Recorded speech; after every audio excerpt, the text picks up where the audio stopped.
Good evening, everyone, and welcome to the First Bank & Trust 2025 Annual Shareholders Meeting. On behalf of the Board of Directors, I'd like to thank our shareholders, clients, employees, and community partners for your continued trust and engagement. Your confidence in our institution is what allows us to grow, adapt, and serve with purpose. I'm Ronnie Barrett, and as Chairman of the Board of Directors, it is my privilege to represent a bank that continues to deliver strength, security, and exceptional customer service. We gather this evening not just to review numbers, but to reaffirm our purpose, serving as a source of strength for our local communities and a secure steward of your capital. As financial landscapes change, our fundamental commitment to being a safe, well-capitalized, and sound institution remains our primary focus. I'm proud to report that over the past year, First Bank & Trust has demonstrated remarkable resilience. We've maintained strong capital ratios and continued to grow our assets, demonstrating that our regional, relationship-based banking model is not only relevant, but highly effective. We continue to strengthen our core business by deepening customer relationships and maintaining sound credit quality. We stayed true to our role as a community bank, supporting local businesses, financing growth, and contributing to the economic vitality of the regions we serve. None of this would have been possible without the dedication of our over 460 employees. Their commitment to service, integrity, and performance is what differentiates our bank. On behalf of the board, I'd like to thank each and every one of them for another successful year. To our shareholders, thank you for your trust in our company. Your support powers our growth, allows us to create long-term value. We're excited about the future of First Bank & Trust and look forward to building on the momentum we've established. Thank you for being part of our story. At this time, I'll call the meeting to order and ask for nominations to elect a chairman to serve the meeting.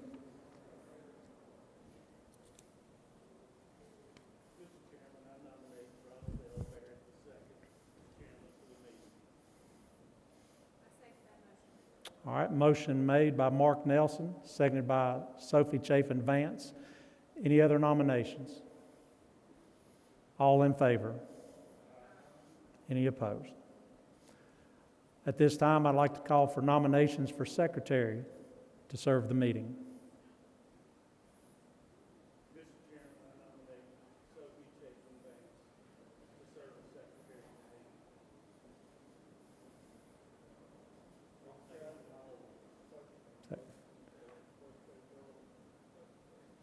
Motion made by Mark Nelson, seconded by Trent Yates. Any other nominations? All in favor? At this time, I'd like to ask Sophie, the secretary of the meeting, to come forward, give proof of notice for the meeting. And for anybody that doesn't know, today is a special day for us. Today is Sophie's birthday. So if you see her out there, wish her a happy birthday. Ask her how old she is. I'm 39. Next year, I won't be so happy about it. On March 11th, 2026, the following notice was sent out. To the shareholders of the First Bancorp, Inc., notice of the 2026 annual meeting. Notice is hereby given that the 2026 annual meeting of shareholders of First Bancorp, Inc.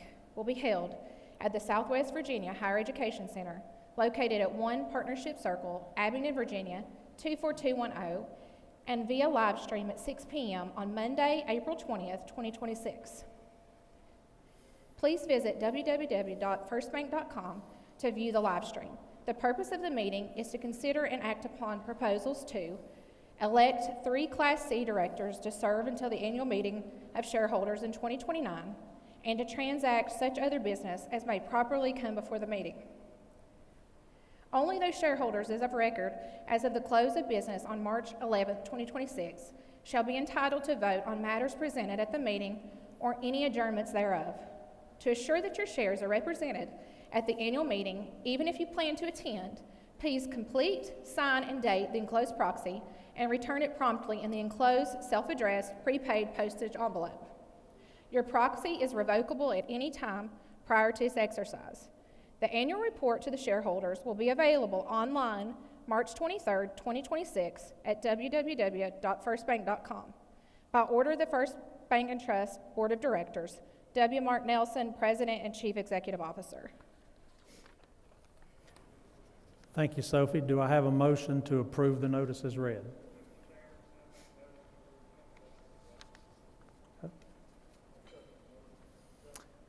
Motion made by Eric Moore, seconded by Trent Yates.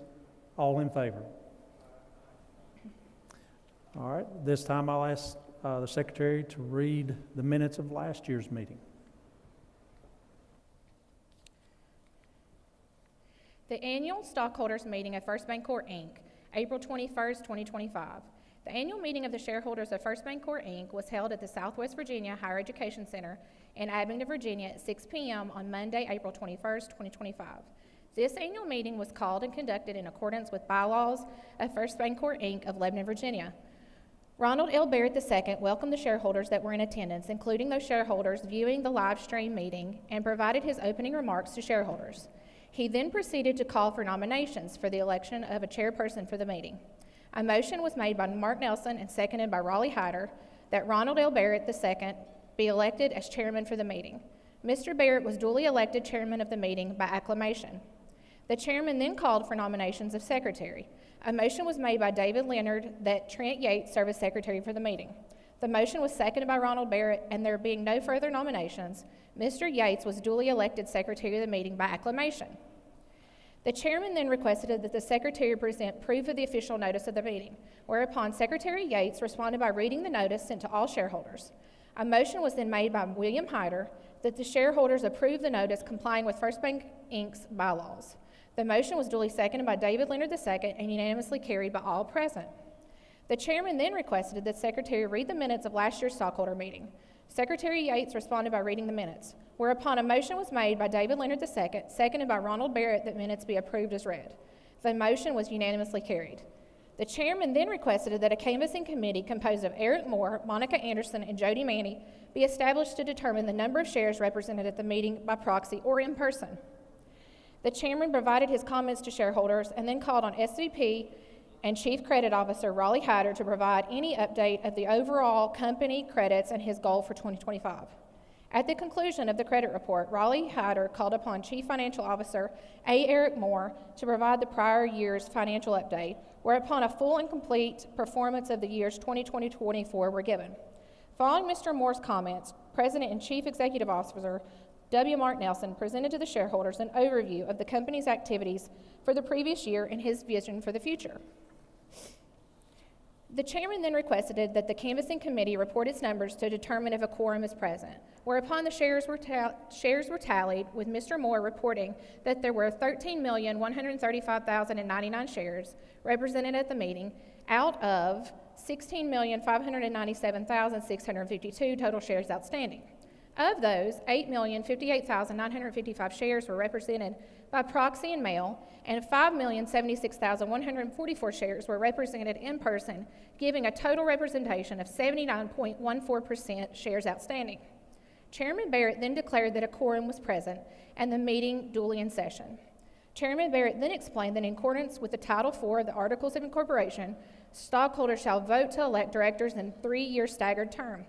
Directors are designated as Class A, Class B, and Class C directors.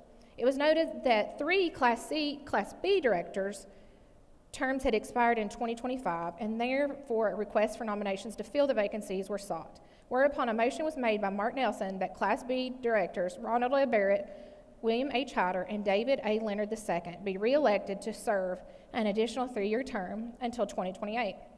The motion was duly seconded by Trent Yates, and Ronald L. Barrett, William H. Hyder, and David A. Leonard II were duly reelected to the First Bancorp, Inc. Board of Directors.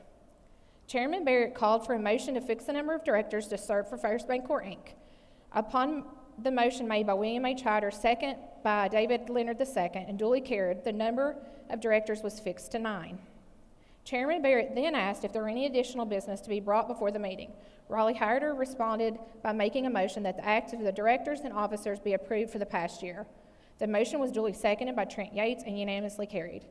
Chairman Barrett made his closing remarks and then asked all directors elected to meet immediately following the adjournment of the meeting for the reorganizational meeting. There being no further business to be brought before the meeting, a motion was made by Mark Nelson, seconded by Ronald Barrett, and duly carried to adjourn the meeting.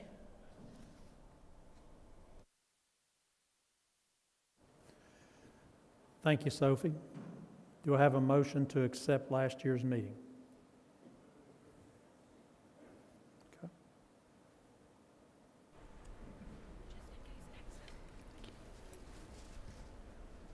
Is there a second? Motion made by Raleigh Hyder, seconded by Eric Moore. All in favor? This time, I'd like to appoint a canvassing committee to establish the number of shares represented to have a quorum. If I could ask Eric Moore, Kelsey Barrett, and Jody Maney to take care of this. At this time, it's my privilege to ask to the stage our Senior Vice President and Chief Credit Officer, Mr. Raleigh Hyder. Thank you.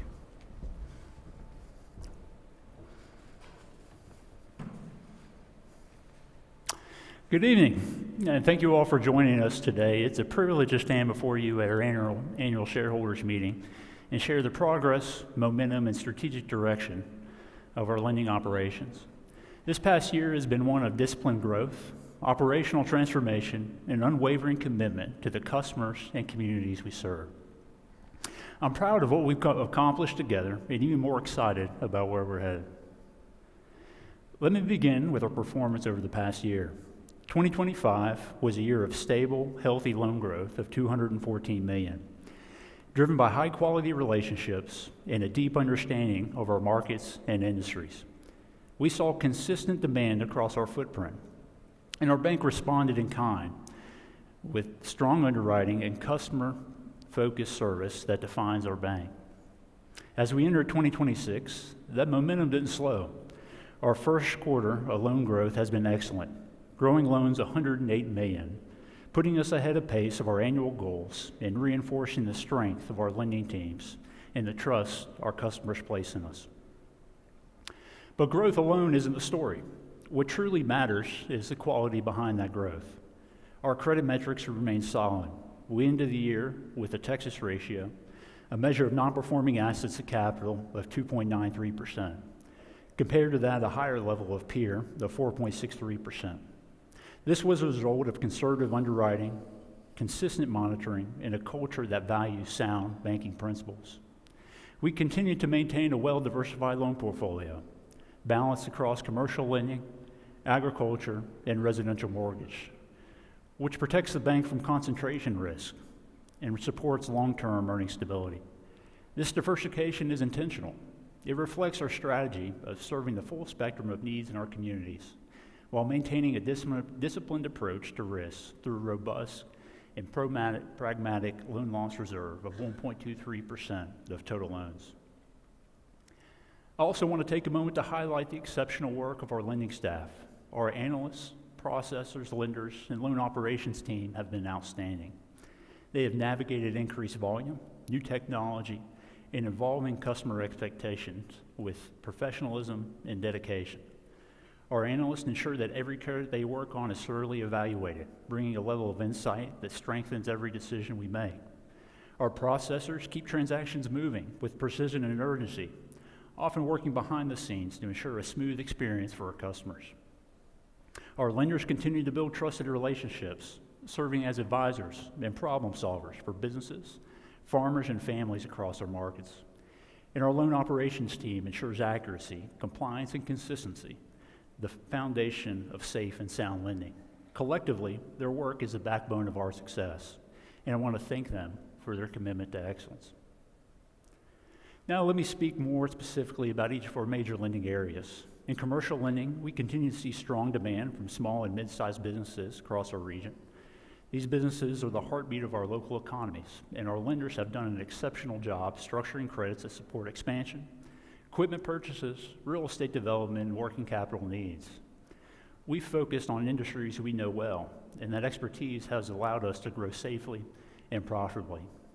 Our commercial portfolio remains one of the strongest contributors to earnings, growing to $1.6 billion in outstanding loans as of year end. And we expect continued opportunity in 26 as businesses invest in growth and modernization. In agriculture lending, our bank continues to serve one of the most vital sectors of our economy. Agriculture is more than a business, it's a way of life, and our ag lenders understand that deeply. They know the cycles, the challenges, and the opportunities that producers face. They understand commodity trends, input costs, and the importance of strong farm management. This allows us to support farmers and ag businesses through both strong and challenging markets. Our ag portfolio remains healthy, well-structured, and grounded in long-standing relationships built on trust and expertise. The ag portfolio represents a significant part of our loan book, with over $1 billion in outstanding loans and growing $117 million in 2025. As we look to 2026, we remain committed to supporting the agriculture community with the same level of care and discipline that has defined our approach for decades. In residential lending, we've seen steady activity, growing loans $102 million, despite shifting rate environment, but we remain ready to capitalize on long-term rate changes when they come. In addition to what we hold on our books, we also continue to have a significant mortgage servicing portfolio of over $613 million. Our mortgage team has remained focused on service, communication, and helping families navigate the home buying process. This segment continues to be an important part of our relationship building strategy and often serves as a first touch point for new customers. Whether it's a first-time home buyer or a long-time customer refinancing or upgrading, our mortgage team delivers the kind of personal attention and responsiveness that sets us apart. As rates stabilize, we expect continued opportunity in this space, and we remain committed to offering competitive products and exceptional service. Financially, we're also benefiting from a strong net interest margin, supported by disciplined pricing, a short-term approach, and a focus on full relationship banking. Maintaining a healthy margin in today's environment is no small achievement. It reflects our commitment to prudent loan pricing, thoughtful deposit management, and a strategic approach to balance sheet structure. Our ability to grow quality loans while protecting margin strength is a testament to our ongoing strategy. And I'm sure Eric will discuss more of our margin in detail, but we are all thankful for the work that was put in to make this happen. Operationally, we recently transitioned from a fully manual lending process to a modern platform that positions us for scalable growth. We moved from a paper-heavy workflow to a system that allows us to be more consistent over time. Our staff embrace the change and learn the system. While change like this is never easy, I'm confident that this investment will pay dividends for years to come, improving efficiency, strengthening compliance, and supporting future growth. Now, looking ahead, 2026 is a year of intentional progress and disciplined ambition. We have set a strong loan growth goal with hopes of growing loans by $385 million. This reflects both the opportunities in our markets and confidence in our strong lending team. But growth alone isn't our mission. We are doubling down on exceptional customer service, ensuring that every borrower, from a first-time home buyer to long-standing commercial client, experiences the responsiveness and personal attention that define our bank. We are also refining and strengthening our internal processes to support future expansion. As we grow, we remain committed to the fundamentals that have always guided us: prudent lending, strong communication, and a deep understanding of the customers we serve. We will continue to stick with what we know, leaning to our strengths and maintaining the discipline that has kept this bank resilient for decades. Finally, our strategy is centered on capturing the full customer relationship. That means not only meeting the credit needs, but also deepening the deposit relationship, delivering the full suite of financial services that our customers rely on. When we serve the whole customer, not just the loan, we strengthen loyalty, improve profitability, and build long-term value for our shareholders. This relationship-driven approach is at the heart of who we are and will continue to guide us as we move forward. In summary, we are growing, we are improving, and we are preparing for the future with confidence. We have a unified mission. Our strategy is clear, and our commitment to our customers and communities have never been stronger. Thank you for your trust, your partnership, and your continued investment in our bank. Together, we are building something durable, disciplined, and full of opportunity. Thank you.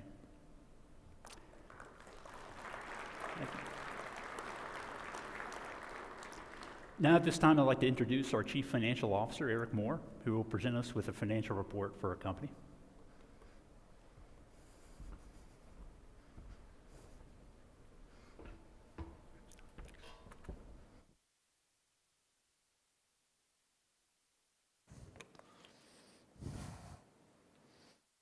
Good evening. My name is Eric Moore, and I am the Chief Financial Officer of First Bancorp Incorporated and its subsidiary, First Bank and Trust Company. And it's my pleasure to share with you, our shareholders, financial performance over the past year. I don't think it'd be much of a stretch for me to stand here and say that we had a great year. I could actually save us all a lot of time if you want me to just stop there and we could just leave it at that. It was so good. But the results were so good, and they're kind of fun to talk about it, so we're going to go through them a little bit here. For the full year 2025, the bank produced total interest income of $246.7 million, with interest expense of $94.5 million, resulting in a net interest income of $152.3 million. If you want to know what drove overall bank earnings for the year 2025, look no further than that $246 million in total interest income, which represented a 12.6% increase over the $219 million in total interest income from 2024. Meanwhile, interest expense only grew a little over 1% for the year, or $987,000, from $93.5 million in 2024 to $94.5 million in 2025. That's a really good recipe for having strong earnings. The bank contributed $14.5 million to the reserve for loan losses in 2025 and produced other income of $20.3 million. Other expense for the year was $77.2 million, with the largest component by far being salaries and benefits that we pay to our employees. In 2025, salaries and benefits comprised 58%, or almost $45 million of our total non-interest expense. And after paying $16.6 million in income taxes, our net income for 2025 was $64.3 million, an $8.8 million increase over the prior year, representing earnings growth of 15.8%. Based on our shares outstanding, this equated to an earnings per share of $3.87, a 53-cent increase from the $3.34 that we earned in 2024. Dividends paid per share in 2025 was $1.31, a 10% increase over the prior year. And our book value at the end of the year was $24.08, growing 15.9%. Our balance sheet at December 31st, 2025 shows a strong liquidity position with $582 million in cash and cash equivalents.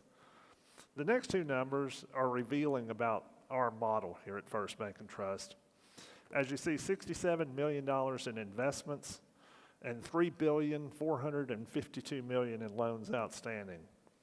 Investments comprise less than 2% of our total assets, while loans represent almost 82% of total assets.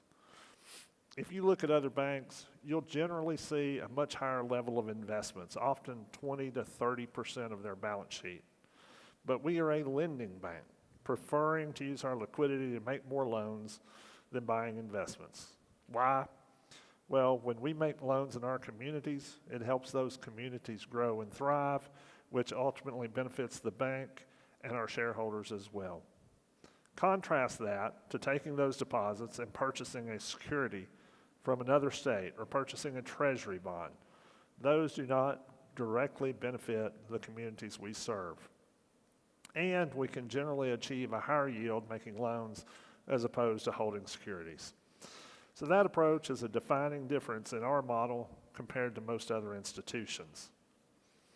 Our reserve of $42.6 million represents 1.23% of outstanding loans, exceeding the average of our peer banks, and serves as a critical buffer that protects our earnings and capital during times of credit stress. A healthy reserve allows us to be proactive rather than reactive, dealing with credit issues as they arise, and is one of the most important tools that we have to ensure long-term stability.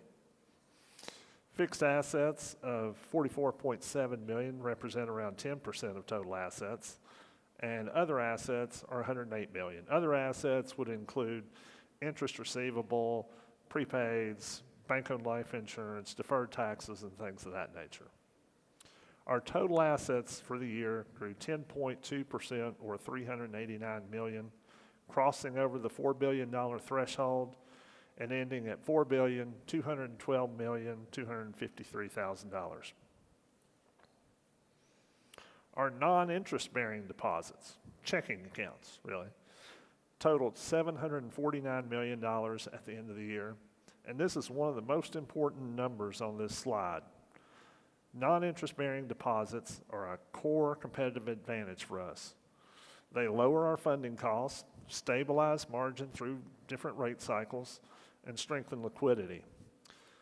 Put simply, every dollar of these deposits directly enhances our earnings and long-term shareholder value.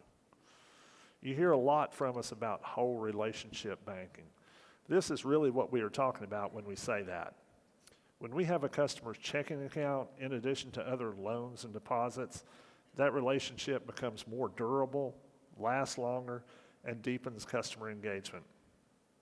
I say this every year, but if you don't have your checking account with First Bank and Trust Company, I would ask you to consider the benefits it creates and for the value of the shares that you hold. And while you're at it, tell your friends and neighbors, because we'd like to have their accounts too. When you combine the non-interest-bearing deposits with the interest-bearing, we have a total of $3,761 million in deposits. Now compare that to our borrowed funds of $21.5 million. What that means is that 99.4% of our funding is from deposits, and virtually all those deposits are core deposits. So what is a core deposit and why is that important? Core deposits are deposits from our market areas that are stable, lower cost, and long-lasting. The opposite of a core deposit would be a brokered CDs from outside of our market area, or deposits from hot money customers who are only interested in rate and don't have any other relationship with the bank, and wholesale funding in the form of borrowed money. Core deposits stabilize earnings and strengthen liquidity due to their reliable, high-quality characteristics. Our goal is to fund all of our loans with in-market core deposit, which takes us right back to that whole relationship concept. And as you can see, we have been able to fund all of our loans without the need for external funding or non-core deposits. At the end of 2025, our capital totaled just under $400 million. Not too bad for a bank that started out with $1 million of capital in Lebanon, Virginia 47 years ago. A strong capital position ensures that we can support our customers through different economic cycles, meet regulatory standards, and operate safely while continuing to grow, as well as instilling confidence in the institution from our customers, our employees, and our shareholders. Our balance sheet has been purposely constructed to allow us to achieve our goals over the next 5 to 10 years, and it will support our continued earnings growth going forward. Raleigh talked about our net interest margin and how strong it has been. You know, it's no secret how a bank makes money. We charge a fair rate of interest on our loans, and we pay our deposit competitive interest rates on their deposits. The difference in the loan rates and the deposit rates is our net interest margin, which is the clearest indicator of a bank's ability to generate consistent earnings from our core business. A steady net interest margin reflects disciplined balance sheet management and predictable earnings power. If you can maintain a steady net interest margin through different economic cycles and interest rate environments, it will support long-term performance. As you can see from the slide, the Fed funds rate and inflation have varied widely over the last 7 years. However, our margin has remained not only strong, but remarkably steady over that period of time.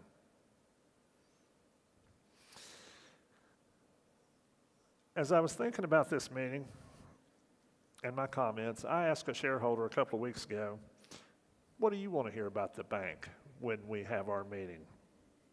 And he said, hey, I just want to know how the bank's done over the last 4 or 5 years, and I want to know how it's going to do over the next 4 or 5 years. Sometimes those of us who are in these numbers every day, we tend to get too far in the weeds, but I thought that was a great way to put it, and I think he was right. So that's what led to these next 2 slides.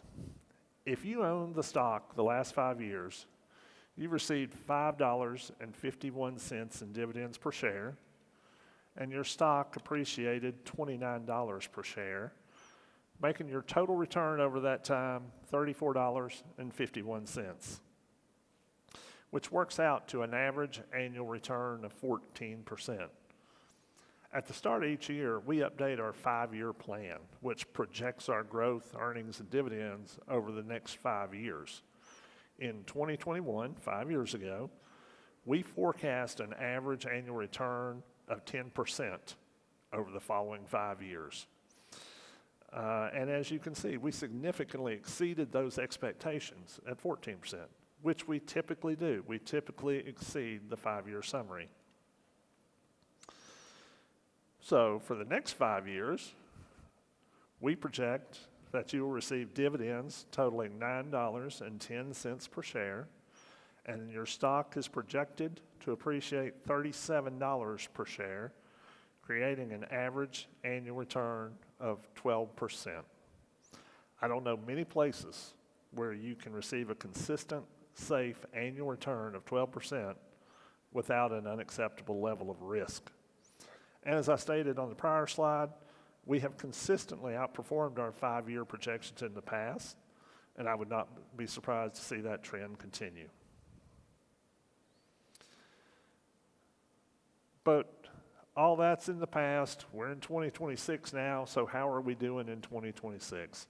Our first quarter has been nothing short of fantastic, honestly.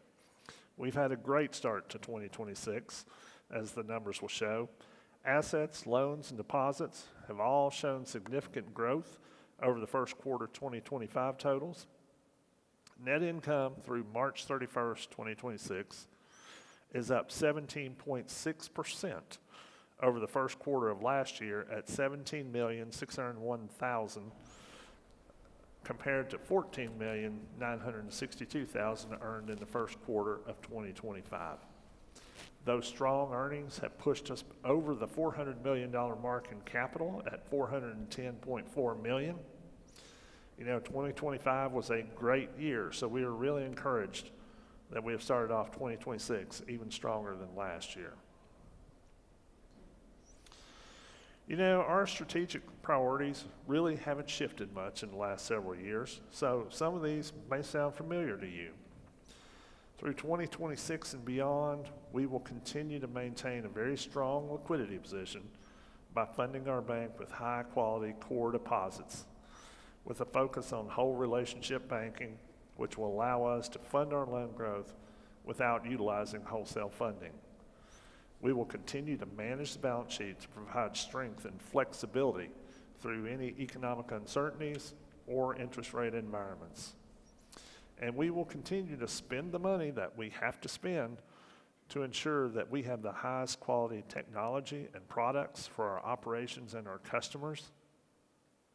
And we will continue to invest in our people with training and mentorship to ensure that we are developing the next generation of leaders to take this bank far into the future. And we will continue to build our capital with consistent high-quality earnings, which will allow us to continue to grow profitably into the future and provide exceptional returns for our shareholders.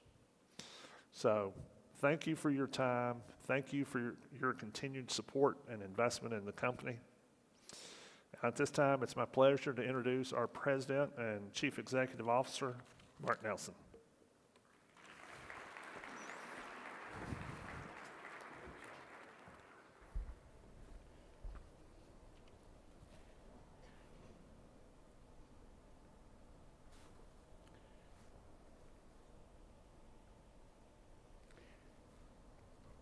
Thank you for the honor to be with you tonight as the President and CEO of our bank. Thank you, Chairman Barrett, Mr. Moore, and Mr. Hyder for your excellent remarks. Thank you to David Matlock and your staff for allowing us to utilize the Southwest Virginia Higher Education Center to have our meeting here for the 11th time, utilizing the center's technology for the broadcast for tonight, for the individuals who couldn't come here to be with us in person. Thank you to locally owned and operated Ladybug Catering Company for the food provided tonight.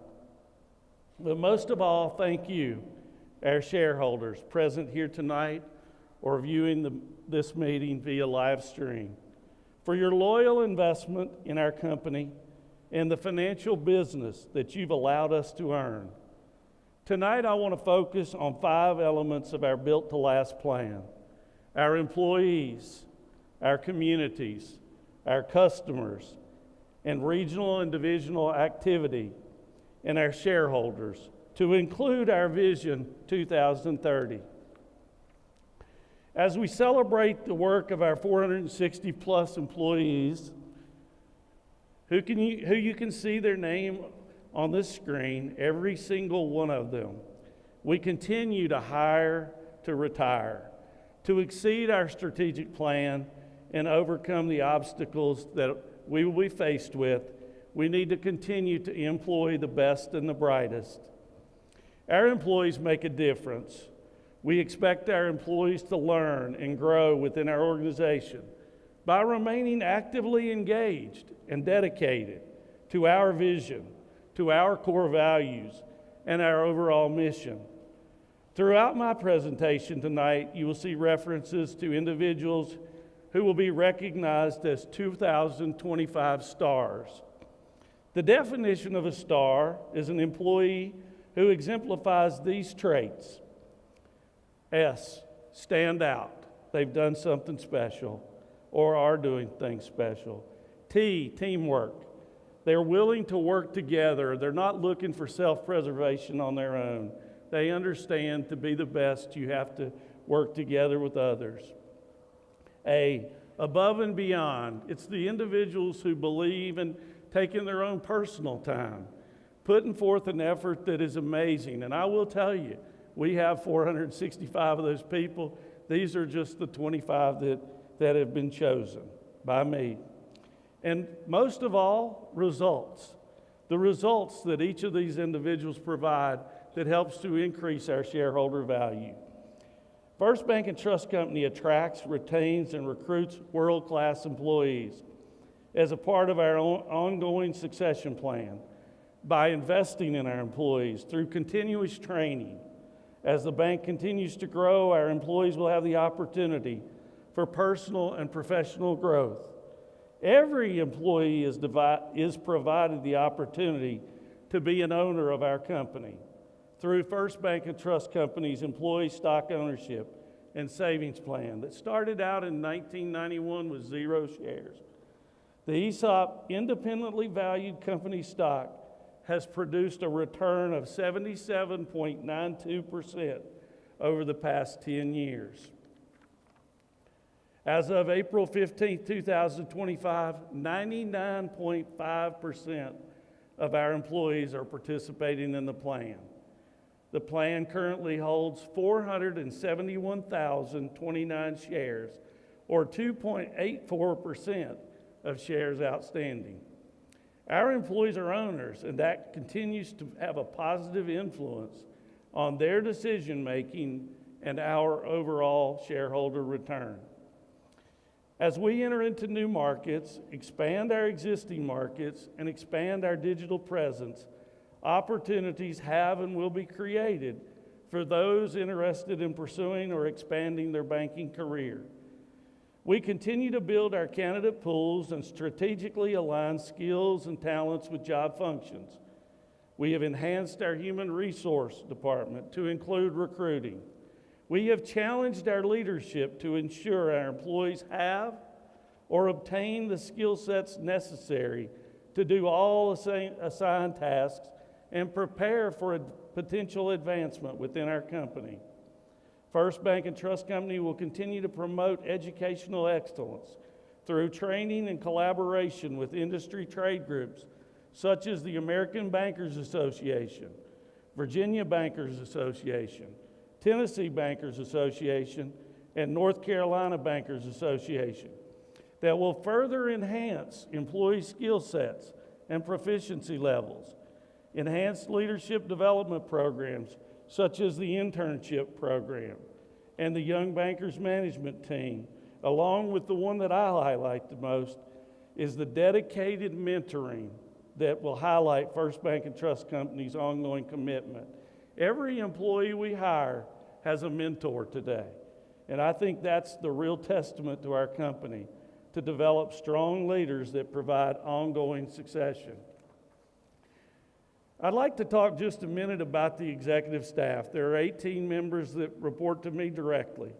This dedicated and experienced team will lead the company to future success and will continue to actively engage and strive to exceed expectations.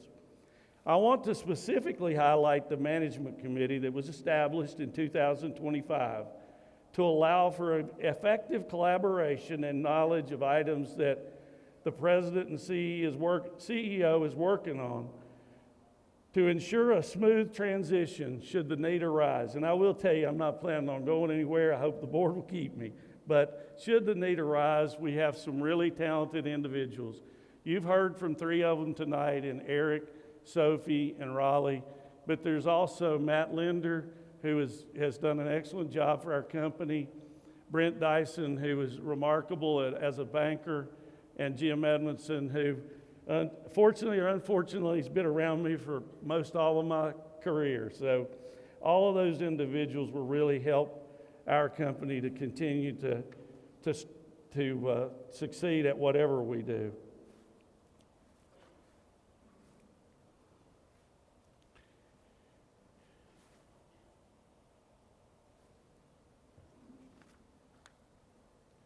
Our focus is clear: disciplined execution, prudent risk, management and accountability at every level of our company, aligning our resources with what matters most, which is serving our clients and our communities well, while providing a value-driven work environment, delivering consistent long-term value to our shareholders. First Bank Corp. Incorporated has always stood as a beacon of trust, innovation, and strength among our peer banks. Today, as we look to the future, we reaffirm our commitment to not only meet the expectations, but exceed them. Our vision is bold but grounded: to be the best independent community bank in Virginia, Tennessee, and North Carolina, while remaining headquartered in Southwest Virginia. This will be achieved by driving profitable growth, not just for our company, but for the businesses, individuals, families, and shareholders who rely on us daily. We are currently the 8th largest bank headquartered in Virginia, with only 56 banks as of December 2025. A mere 25 years ago, there were 162 banks in Virginia. We have the foundation, financial stability, and leadership team to thrive and survive. In this ever-evolving world, our leadership team has a responsibility to confront and overcome obstacles. We must continue to anticipate change, adapt swiftly, and lead with integrity, innovation, and a relentless focus on creating value for our stakeholders. Banks play a vital role in community development. Our bank continues to provide financial as well as volunteer services. Therefore, like our customers, First Bank and Trust Company will know and support our communities in the best and worst of times. The company has recognized employees David Cahill and Miranda Phillips as Volunteers of the Year 2025.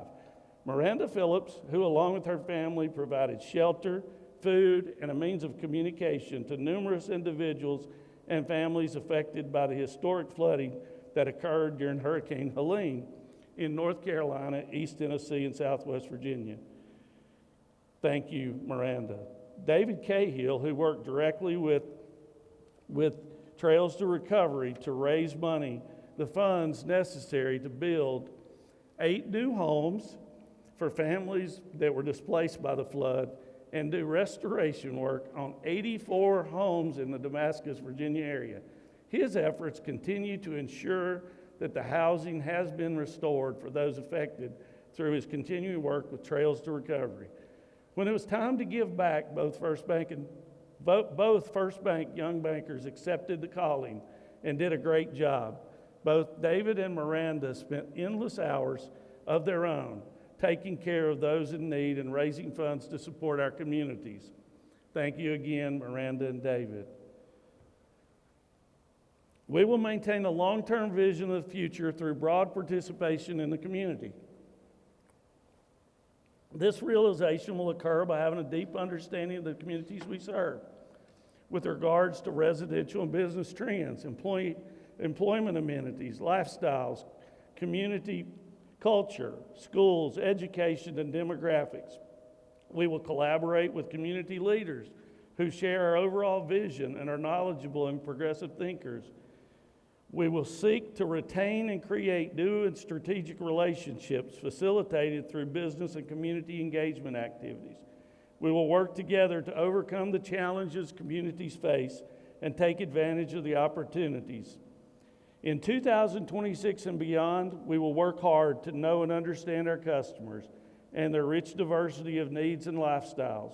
We will make every effort to provide our customers with what they need, not what we think they need, when they need it, in a safe manner, and ensure they are aware of our products and services. We will continue to provide the greatest possible value by delivering quality products and services, both in person and through our 39 locations, and electronically at a competitive price. I am really proud to say that in 2025, we continue to expand our footprint. Our Bridgewater office, where we have more than $100 million in deposits, and thank you to Jay Jordan and her group for what they have done. Expanding that office has been a welcome addition for the employees there. We converted our Morristown, Tennessee loan production office to a full-service office and expect great things out of that office as we continue to grow it under the leadership of Brent Dyson and all of the group that in the consolidated region. But last week on Thursday, we opened our full-service office in Wilson, North Carolina. And I want to take just a moment to thank Heather Mercer and her staff and all of the individuals who made this possible in a very short period of time. We started the renovation on the building that you see on the screen on January the 27th, and we opened that office after changing most everything on the inside, having new pavement put down, new concrete around it, and they did a remarkable job for you as shareholders, and I couldn't be prouder of what they've done to set this branch up for success for our company. And I look forward to seeing all that Heather will do in this market, because if you get the chance to meet her, you'll realize that she knows everybody in Wilson, North Carolina. And I hope you do get to meet her. But going on into 26, we also have a plan to open a loan production office in Madison, Georgia in the summer of 2026. And we already have 2 seasoned bankers who are already making loans in this market, Jason Kinsaw and Bo Cochran. So we haven't quit. We just want to keep growing methodically. On the digital side, we continue to deploy physically responsible and sustainable technology to address the needs of our customers and allow our customers to choose the method of banking they prefer. We will embrace the technology of banking as it is essential to serve our customers at the speed customers expect. We will work to ensure that technological innovation is utilized to provide positive, secure customer experience. The bank customers' shifts toward digital channels will continue to be a part of our future. The most common reason for switching banks has been the pursuit of better customer service, which includes the satisfaction and safety of the technology used and ease of transactions. Therefore, it is essential that we embrace our enhancements to the mobile app, digital customer experience, and ensure the security of the information. I encourage each of you as shareholders to embrace the technology, utilize our products, and understand the safe and secure applications that we put in place. We look forward to and are available to discuss questions about our technology and earn more of your financial business.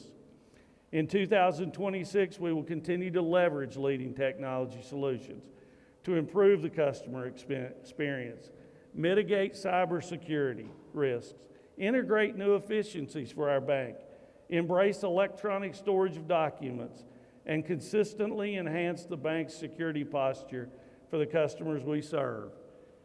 The bank's information technology initiatives will support the managed growth of the bank, including its expanding customer footprint through our current branch infrastructure and our digital bank initiatives. We will focus on current technological standards to upgrade or replace systems and software to remain a highly competitive, safe, and secure financial institution. We will also constantly strive to strengthen our superior in-person customer service capabilities. We will take advantage of evolving enhancements to our Visa check cards that provide additional benefits to our customers that include tap to pay. We did hear you, and we are very close to having that.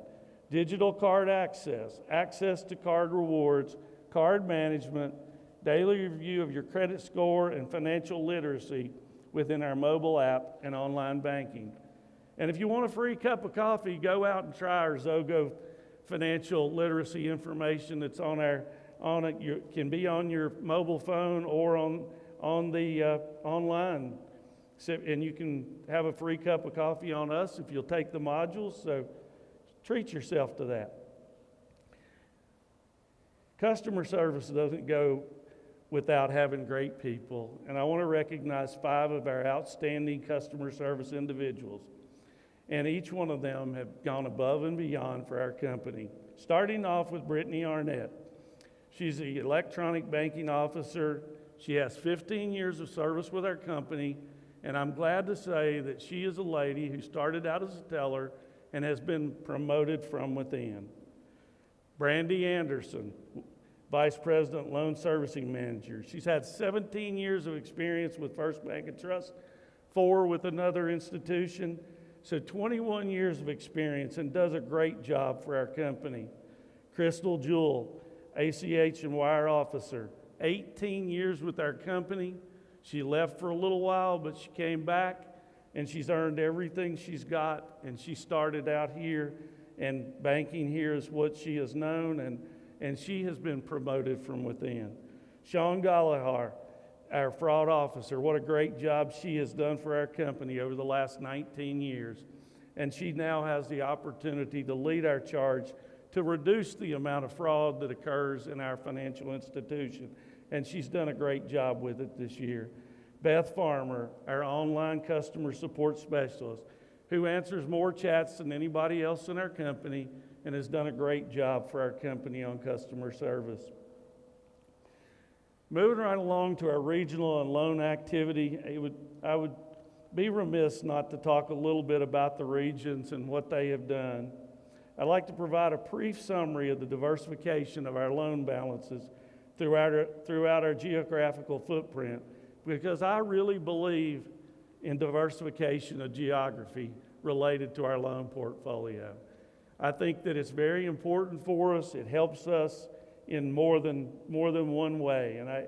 So I couldn't be prouder of what John Bowers has done leading the Shenandoah Valley to our largest dollar amount of loans outstanding in a region, with a little over $1,072,775,000 in loans in the Shenandoah Valley. And that's a 5.9% increase over last year. The Blue Ridge region's right behind them, and Kelly Kendrick has done an excellent job taking the reins after Jim McAllister retired, and has continued to grow the region and has a tremendous amount of support from her officers in that region, and they're at $1,009,346,000 in loans, a 6.7% increase. If you look at the Tri-Cities in Southwest Virginia, if you've noticed last year, those were separated. We made a decision to combine those two regions, and under the leadership of Brent Dyson. If you look at the combined loans in the Southwest Virginia and East Tennessee area, there are $933,714,600 of loans on our portfolio, with a 3.4% increase. And in our newest region, under the leadership of our newest Senior Vice President, Regional Manager, Corey Alphin, who comes to us from the wrong First Bank, and he has about 25 years of experience, and I know he has already hit the ground running with a pipeline that's about $30 million with closed loans he will have in the next couple of months of about $25 million. So we're really excited about what Corey will do in that region. And we already have $332.9 million in loans in Eastern North Carolina, and we're extremely proud of what will and what has and what will happen in that region. I want to highlight bankers who maintain the top 5 loan accruing portfolios. And when I talk about accruing portfolios, these gentlemen are the ones, all of those loans, when we sleep at night, are earning interest for our bank. So they do a great job for us, and each one of them, these 5, have over 100 million of managed relationships. First is Kevin Reeder, and he is the Senior Vice President, Regional Credit Officer, and Kevin has 138.7 million that he manages, and he's been with us for 14 years, and he's been promoted from within, and we're so proud of Kevin. Jay Smith, who couldn't be with us tonight, Senior Vice President and Ag Commercial Lender out of Lillington, North Carolina, has 132.7 million in loans outstanding. He's been with our company for 4 years, but he has 25 years of total lending experience. Jonathan Comer, who took a chance on our company, came over. John Bowers was more than pleased for him to join this company. Senior Vice President, Commercial Lender, started out with 0, has 125.7 million in loans. 7 years he's been with us, 19 years total as a banker. John Bowers, not only does he run a region, but he also told me early on, I want to keep my loan portfolio, and he certainly has. John's done a great job in the Valley region, taking over for John Meade. And he has 118.6 million that he manages along with the region. John has been with us for 25 years. He has 13 years with another bank, so 38 years of experience. And then Brent Dyson, here in our Abingdon market, where at times there were people said, well, we can't grow this market from the loan side. Well, I can tell you, Brent Dyson showed that we could grow this market, and I'm so proud of him. He has grown his portfolio to 107.9 million. He's been with our company for 10 years. He's been in banking for 22 years, and I know if you look at his picture, he looks like a kid, but that's because that picture's a little old, I believe. But he does a great job for our company. I'd also like to talk about the deposit side. Eric talked about it, and it is very important to our company to continue to fund our company with local deposits. And I will tell you that our Southwest Virginia and Tri-Cities combined region has $1,934,846,730 in deposits. Think about that for a minute. Almost $2 billion of monies that we've been able to utilize to continue to grow our company. And that was a 5.3% growth. And one of those offices has about 600 million in it. So we're very fortunate that the public and everybody has supported our company in Southwest Virginia and the Tri-Cities. If you look at the Shenandoah Valley, they come right behind that with a little over $1,026,931,000, a 13.5% increase over last year. One of the things we're so proud of at this company, if we ask for it, they'll go do it. And we asked John and his group to try to self-fund the Shenandoah Valley. We've asked all the regions to do that. And I can tell you that he's worked hard to be able to do that. And we're so proud of what he's been able to accomplish. If you look at the Blue Ridge region, we talked about having over $1 billion in loans.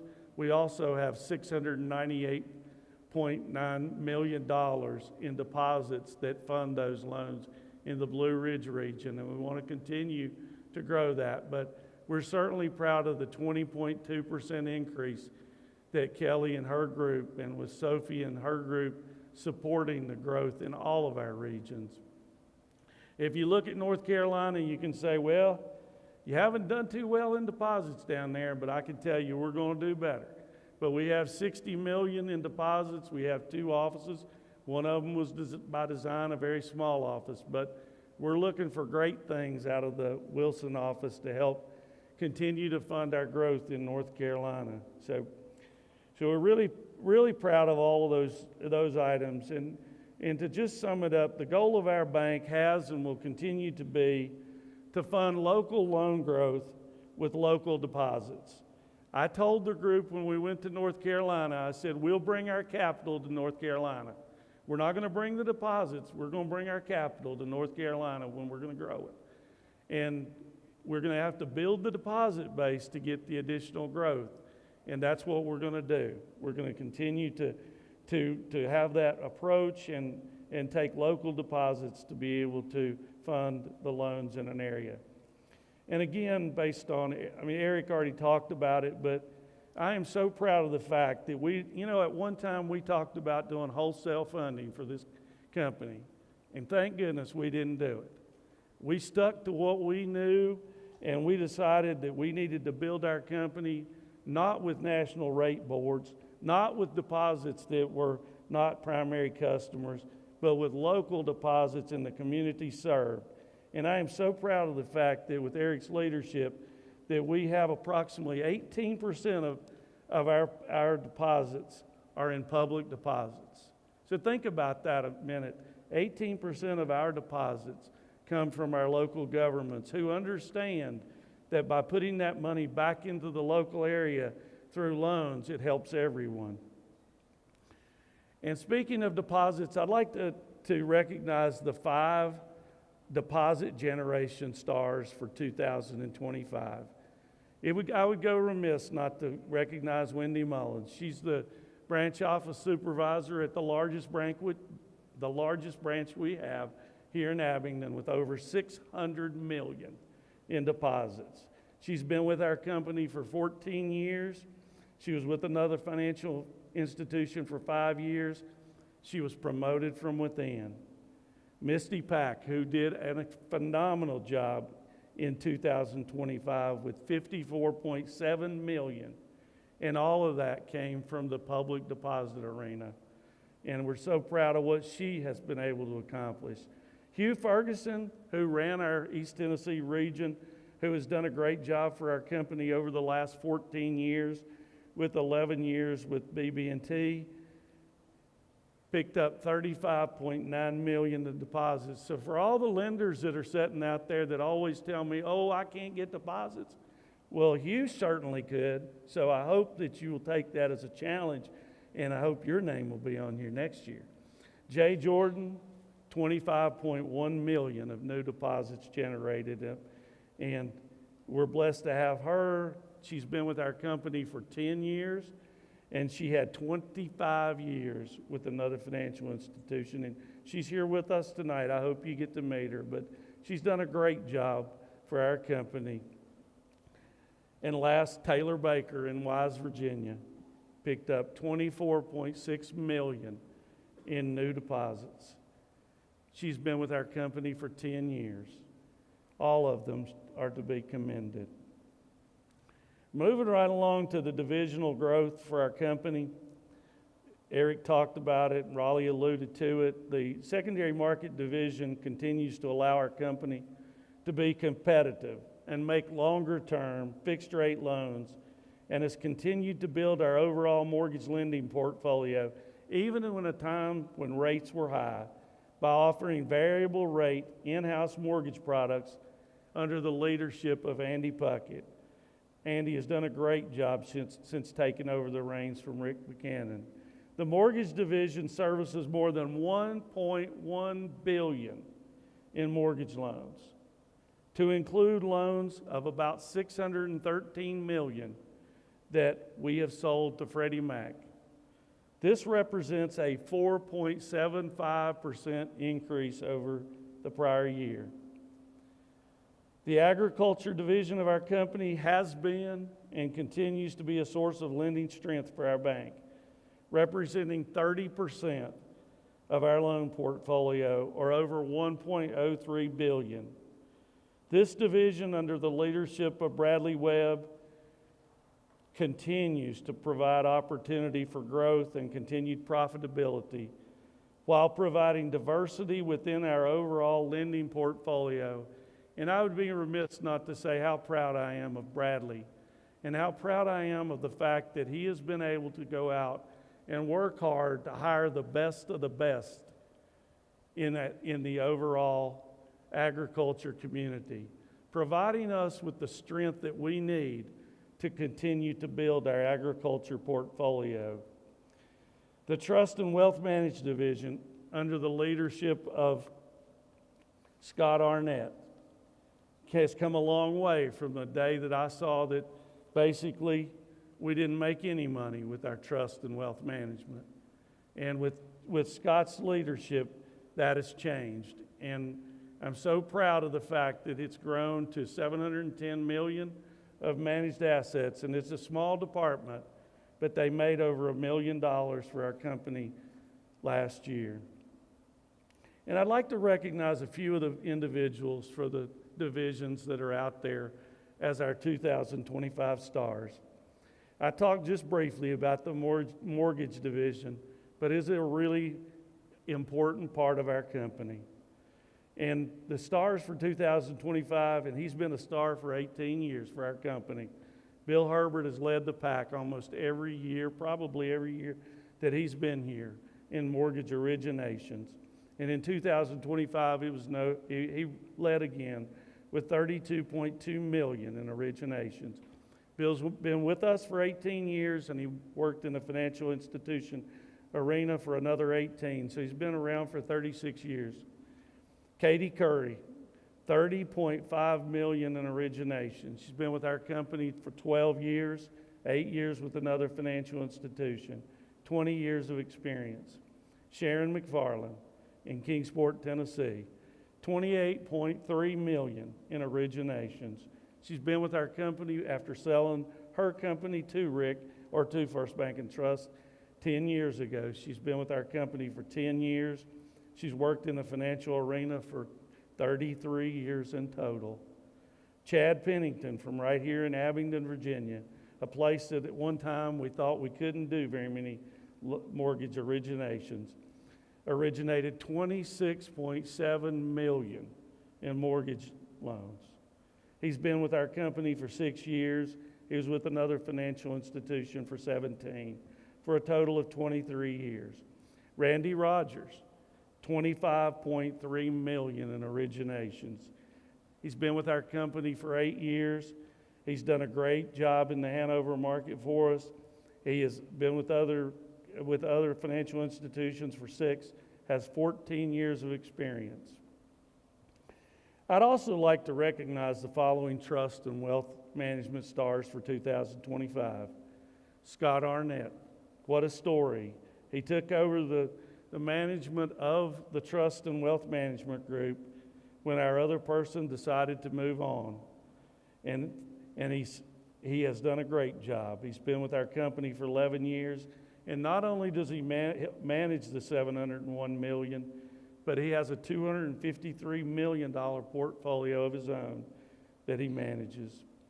Jody Maney managed portfolio of $162 million, And I'll tell you that Jody has done a lot for some of our shareholders who have gone on to be with the Lord.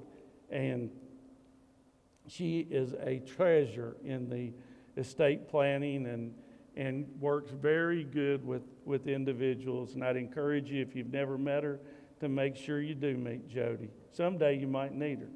Angie Waters, managed portfolio of $188 million. She's been with our bank for 14 years, and she was with another financial institution for 13. So Angie's done a great job. She has basically been our brokerage individual for all the years that she's been here, and she is a superstar in that area. And it's my pleasure to recognize all of the individuals that I've talked about tonight that are stars. Moving right along to the thing that I know that you're most important that you'd like to see, and that is, what's our stock value currently? And if you look at the last 3 trades, our stock is traded at $67, $66, and $67. But I tell you what's great is if you look on this slide and you see that in 1979, I was just graduating from high school in 1980, but I sure wish I'd made a $1,000 investment in this company, and I'd have bought those 50 shares. They would have equated to $12,800 today, and they would be worth $857,600.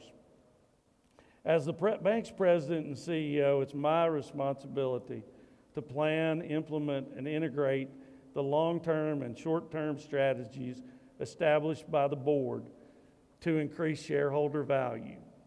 And I think that you can see that we have increased shareholder value when you look at what Eric talked about. And I'd also like to note that last year at this time, our stock was trading at $62 a share. So if you look at that, that's a $5 increase in the trading of independent trades between buyers and sellers, which is an 8.1% growth in stock value, with the total return, including the dividends, of $1.31 of 10.02%. The company has and continues to reward our shareholders with 36 consecutive years of dividend increases. As you will note on the slide, the dividends paid to date in 2026 are 73 cents, with a total annual dividend projected to be $1.50 for 2026, or a 9% increase over the 2025 dividend of $1.31. And one of the numbers on this slide that I'm most proud of is the $12.1 million that we put back into our community that can be used to leverage and continue to grow our communities. But enough about the past. I can't do much about it. I love to talk about it. It makes me feel good, but I can't do anything about it. So let's look forward to 2026. And the bank's latest forecast is to grow our total assets by no less than $400 million. That being $385 million in loans and $320 million in deposits. And you might say, well, why in the world don't you want to grow the deposits by $385 million? Well, I probably do, but I don't have to, because with the equity growth of about $49 million and our position in cash that Eric talked about earlier, we'll be just fine by growing our deposits by $320 million. Which will allow us to be on target to exceed our $4.6 billion in assets by year-end 2026. The increase in assets, primarily by loan growth and diligent control of expenses, will allow the bank to recognize budgeted net income of $73.7 million for 2026, a 14% increase or $9.5 million over 2025 income. Earnings per share are projected at $4.44 in 2026 for a 14% increase over 2025 earnings per share. The return on average assets is forecasted to be 1.67%, and return on equity 17.36%, with an increase to capital $49.3 million. I always wonder if we can make, when I was doing the job as the Chief Financial Officer, I always wondered if we would be able to achieve what we had set out to achieve, and we always exceeded it. And I believe that the foundation and the individuals that lead this company will never want to be second. They always want to be first. And I believe that we will do it in a safe and sound manner. And Eric has already talked about how we have already started off in a great manner for 2026, how time flies. Our Vision 2030, as President and CEO, it's my obligation to maintain awareness of the competitive landscape, business and industry developments, and knowledge of opportunities in the marketplace. It's my obligation to be aware of it, but I will tell you that what I really like to do is find a simple solution to every complicated problem. Because I'm not the smartest cat in the room, but I tell you, you don't have to be if you'll just do common sense things. A lot of individuals want to show how smart they are. What I want everybody to do is to be able to meet the needs of the community, not to show that we can go out and create the latest gadget, but to create what the customers are asking for and to be good at what we do and be repetitive with it. As your president and CEO, I will assess the risks and ensure the bank maintains ambitious standards and remains financially sound and responsible to our shareholders by adhering to the overall policies and vision approved by the board of directors. First Bank and Trust Company has a strategic financial plan, Eric talked about it, to increase overall assets by $6.6 billion by December 2030, and to increase our net income for the year 2030 to $94.9 million, and increase our equity capital to $667 million. Dividends per share are projected to grow to $2.14 a share, and our overall earnings per share are projected to grow to $5.72 for year ending December 30. None of this would be possible without the support of you, our loyal shareholders. The vision I've outlined requires the implementation of an aggressive strategic plan with specific strategies and goals, many of which are already in place, making this vision very much within our reach.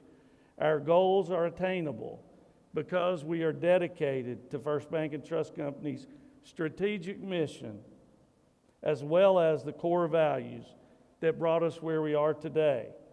We have a loyal customer base. We have loyal shareholders and a skilled and dedicated team of professionals and staff throughout our footprint, supported by a knowledgeable and invested, all but me, they're all knowledgeable and invested board who are committed to carrying this bank forward independently with a financially strong and profitable future for all stakeholders. Our strategy moving forward, as Eric said, a lot of it you've heard before, but it's worth repeating. It's growth, innovation, and long-term value. We want to have exceptional customer service. Even with that, we will fail at times, but we're not afraid to say, we made a mistake, and we'll make it right. Profitable growth. I'll never apologize for wanting to be profitable, because a lot of times people will ask me, well, how do you plan on keeping the core values? I said, the way you keep the core values is you keep being profitable, and you can provide opportunity, and you can have internal individuals who are promoted and get opportunities. So profitable growth will keep the core values. Without profitable growth, it'll be tough. Strategic expansion. Looking at places and utilizing the technology to go places that we can't even envision today. And to not be afraid of to try and understand, whether it be stable coins, Understand what it is. Doesn't mean you have to do it, but understand it. Understand the new things that are occurring and be ahead of the curve, not be reactive. Bankers tend to want to follow each other.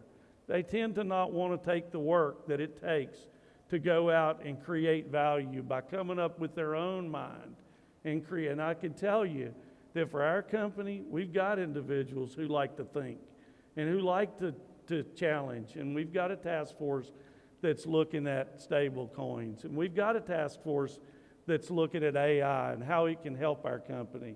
Not how it can eliminate jobs, how it can be used to enhance our customer service. But the strategic expansion, hire to retire, I've talked about that. Any of you that have a business that are here tonight, you know how tough it is. You know, it pains me that we train people and they decide to leave our company. But I will tell you, what really enthuses me was when I look up there at the leadership of this company and I look at the average tenure with this company for the 18 individuals who have put up with me for way too long is 20 years. We have retained our people that are essential to the growth of this company. Innovative and secure thinking, not asking people to be robots, but letting them create and letting them be a part of the journey. And I hope we do that very well. And then last but not least is the shareholder relationships. Eric talked about it, the whole banking. We want it all. I can't tell you that I usually use the phrase, I'll take the crumbs. But from you, our shareholders, we'd like to have it all. We'd like for you to do business with us. And from my perspective, if you don't want to, I'd certainly like to know why. What don't we do that somebody else doesn't, that we need to do to be able to earn your business? So I want to deepen those relationships. I want to find ways that we can continue to be successful together. Thank you so much for the opportunity. I certainly appreciate the time that I get to be with every one of the employees. And this place has given me far more than I've given back. So thank you very much. And Ronnie, I think you got some more business.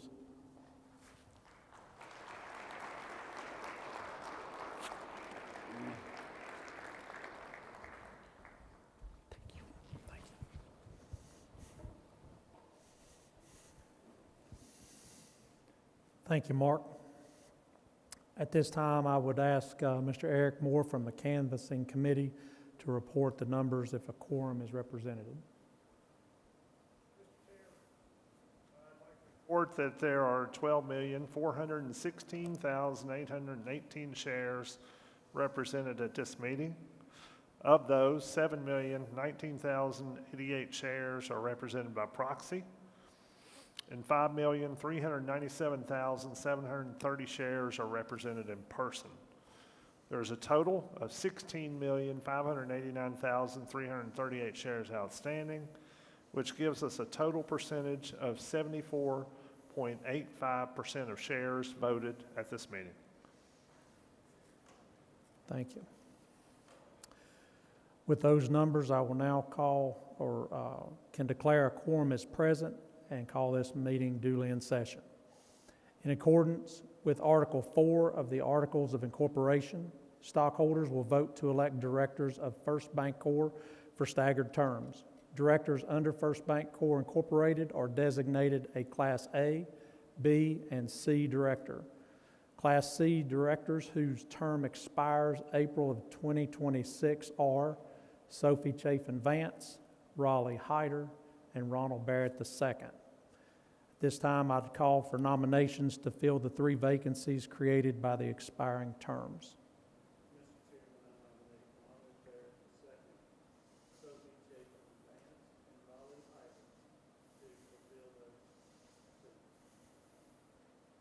Motion by Mark Nelson.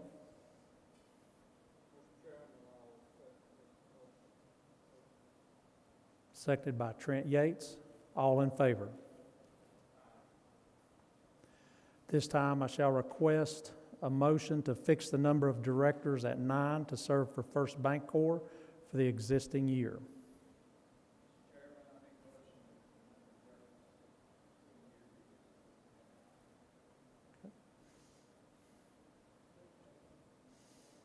Motion made by Bill Hyder, seconded by Ronald Barrett.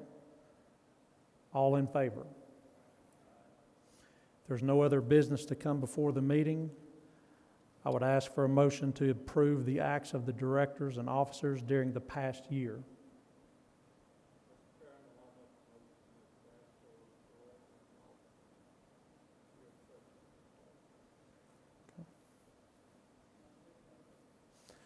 Motion made by Trent Yates, seconded by Ronald Barrett. All in favor? At this time, I'd call for all directors elected to meet back at the Corporate Center directly after this meeting for the reorganization meeting.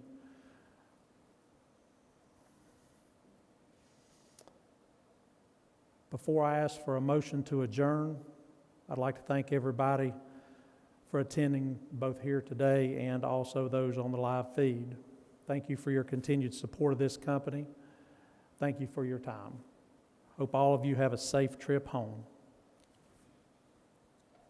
Do I have a motion to adjourn?